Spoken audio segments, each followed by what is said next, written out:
Hi everybody, it's Jeff and Nikki from Nightshade Nick Decor. So we are in the shop tonight doing one of the, it's not even close to the final steps. What we're doing is filling the engraving on the charcuterie board tonight for our custom order. So we carved this out on the CNC router, and then Jeff's gonna mix up the quick set epoxy resin and mix that with the same color that we use to pour the river in the charcuterie board, which is May Springs Pure Copper. And then, you know, we're going to make a little bit of a mess, which is the best part in my mind. I think most of our stuff is making a mess. Yeah. And you're probably thinking, oh, that board looks pretty. It doesn't look pretty yet. It's not there. Are you using the syringe? No. Just going to pour it.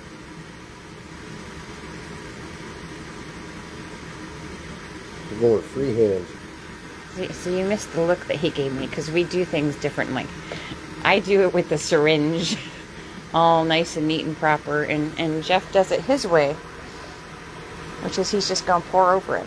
I don't know that you have enough. Jeff's way. I don't think you have enough. I think I do. I don't think so. We'll see. We'll see, but I don't think so. I think I'm right here. That's a lot of letters.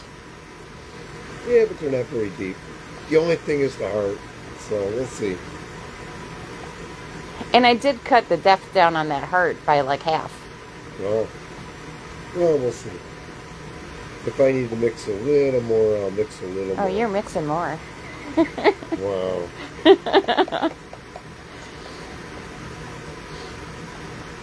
So the funny part is Jeff does it like the messiest way possible, and I'm the one who likes being messy. He's usually very, very, I don't know, I almost want to say pristine or fussy in his work.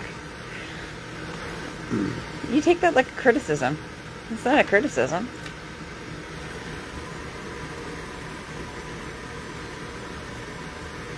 It's nice to be clean and nice and neat with your work, where I'm more sloppy, but I use the syringe because when I fill lettering, I like to be a little neater.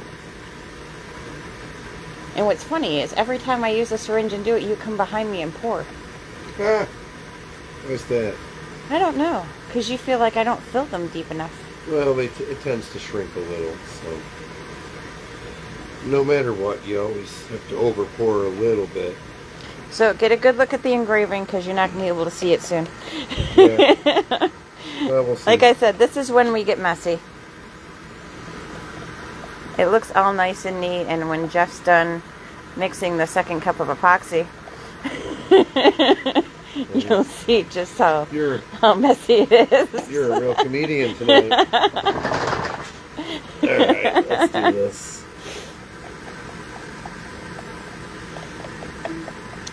I'm waiting. Alright, I'm going to try it with my handy dandy stick first. Look at that, like a pro.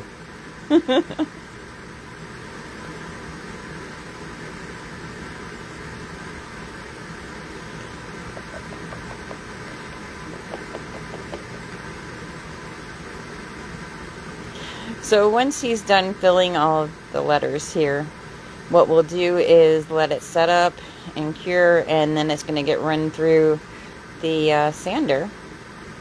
And then once that is all done, well, he still has to router the edges and sand the board itself. But then you'll get the reveal video where you can see just how pretty it all came out. This is a trust the process moment is what this is.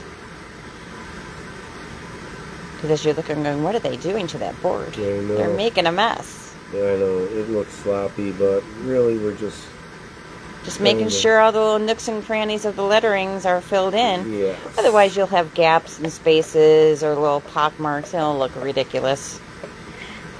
You're scraping the bottom of that is what it sounds like. No, we still got plenty. We still got plenty. So this is the same process that we use for our decor signs too. Carve them on the CNC router. Sometimes we fill them with epoxy, sometimes we paint them. It really depends on the mood. Actually, it's a mood thing.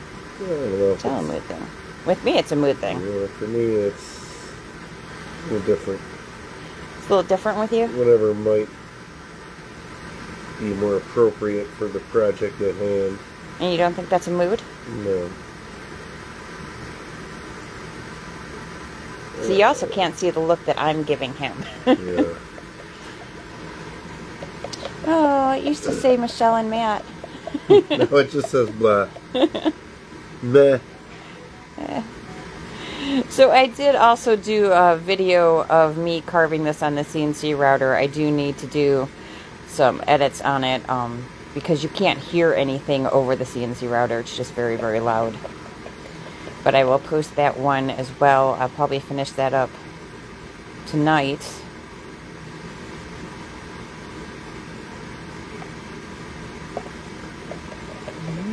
I don't know. Oh, we're gonna make it.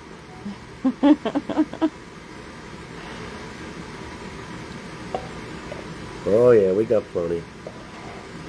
It didn't look like you had plenty when you first started. I do this all the time.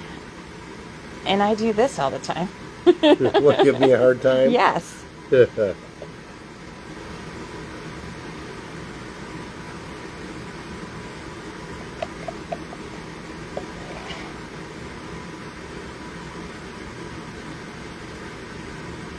Oh, I see some air bubbles too. You're gonna have to use the torch. We'll pop them a little bit.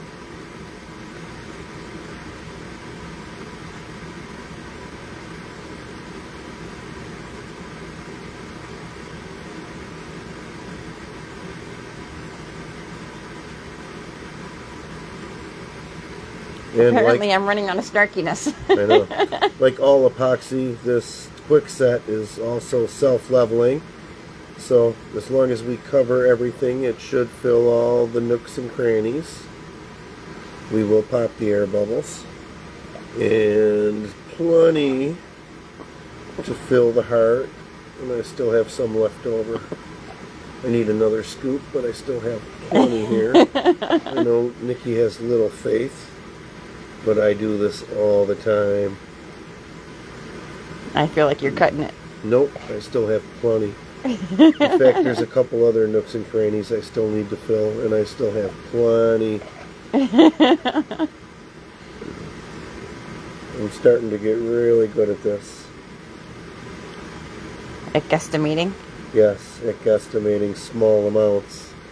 Normally when we measure epoxy, we measure them in the cups with the hatch marks, and it's like a 2-to-1 mix. But this stuff comes in a very small bottles, and the amount that we're mixing is so small we actually do it on a scale. It's still a 50-50 mix, but we're doing it on a scale because it's such a small amount. Our measuring cups don't go that small. So there's just a couple little nooks and crannies and divots. If there's any imperfections at all, this is when I would go around and fill them.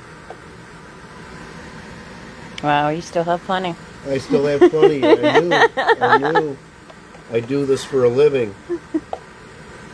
So there's a little crack here. Not even a crack, just a funny sort of a split. Not a full split, but I just want to make sure that it is totally covered and it's saturated. It'll probably sand off, but this is just me being extra cautious. Any place where there might be a little knot hole, I'm going to put a little epoxy. I think that's everything. So there's your pretty board. There's another one right there. Yeah. Again, this will go through the drum sander, and all the excess will get sanded off. I think that's it. But it's just a little behind the scenes kind of thing. Part of the process. Yep.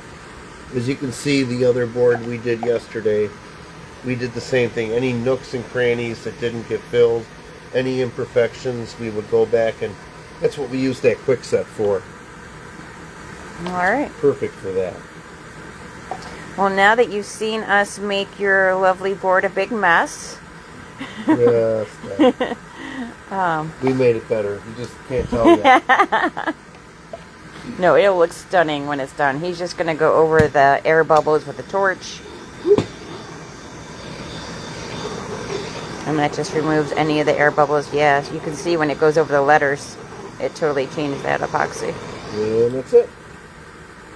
That's it. And we wait for it to dry. It's like a 5-hour dry time. Yeah, maybe not even. It just depends, you know. Depends on how warm it is in here.